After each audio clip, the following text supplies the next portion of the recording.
AFSPA has been reimposed in 6 police station areas of Manipur. Now, the Home Ministry's notification mentioned the volatile situation and active participation of insurgent groups in heinous acts of violence as the reasons. The notification came on November 14, and soon on Saturday, the Manipur government wrote to the centre asking for a review and withdrawal of its decision. But the question is that amid unrest in the state where houses of several MPs and MLAs have been vandalized, will AFSPA make any difference? Well, let's dive deeper into AFSPA and its impact. In simple language, AFSPA gives sweeping powers to the armed forces by providing military personnel blanket immunity for a range of action. It allows the military to open fire and even cause death against any person breaking the law or carrying arms and ammunition. It also gives them the power to arrest individuals and search premises without warrants on the basis of reasonable suspicion. And there can be no legal proceedings against armed forces personnel for these actions without prior approval from the centre. AFSPA can be imposed by the centre or the governor of a state on the entire state or parts of it after these areas are declared disturbed under Section 3 of the Act. Currently, it remains in force in parts of Nagaland, Assam, Manipur and Arunachal Pradesh and entirety of J&K. Talking about AFSPA's history in Manipur specifically, it was first imposed in 1958, then in 1960s, but in few places. Later, it was extended to the rest of the state in 1979 when groups in the Meitei-dominated Imphal Valley began an armed insurgency. Now, the statute has been controversial with numerous allegations of excesses by the armed forces. In 2000, Manipuri activist Irom Shamila began what would become a 16-year-long hunger strike against AFSPA. In 2012, the Extrajudicial Execution Victim Families Association of Manipur filed a case in the Supreme Court alleging the security forces carried out 1,528 fake encounters between 1979 and 2012. The CBI is probing 94 such killings.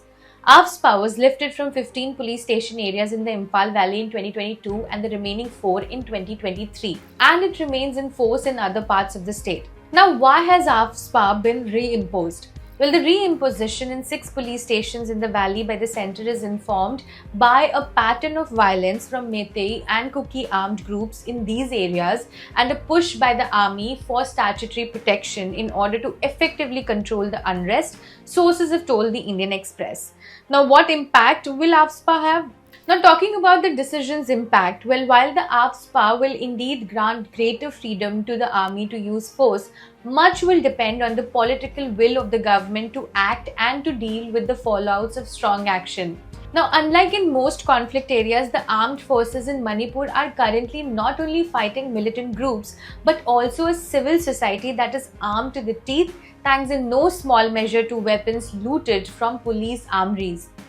The government will also be wary of the history of AFSPA in the northeast, where alleged excesses by the armed forces, like in the early years of the Naga insurgency, only ended up strengthening insurgent movements.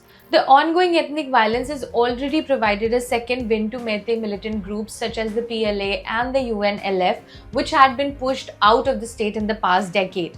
A senior Manipur security establishment officer told the Indian Express, and I quote, "With or without AFSPA, if the forces know they have the government's backing, they will act. The recent attack on the CRPF camp in Jiribam is an example. When the forces needed to fire, they did, and 10 suspected militants are dead. There was no AFSPA there then." Another officer, however, said that move may have some psychological impact. He said, and I quote, "It may create some fear among armed miscreants, but all will now depend upon how army takes it forward." Now, in any conflict, reducing violence is a prerequisite to bring the warring factions to the negotiating table. But in a state with a long history of ethnic conflict and competing political demands, more will need to be done.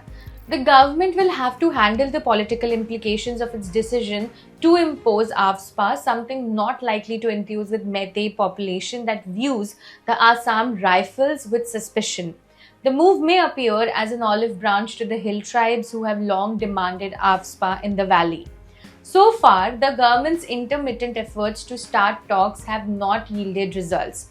While it did manage to bring Meitei and Kuki leaders under the same roof in Delhi last month, it failed to initiate a conversation. For more updates, keep watching the Indian Express.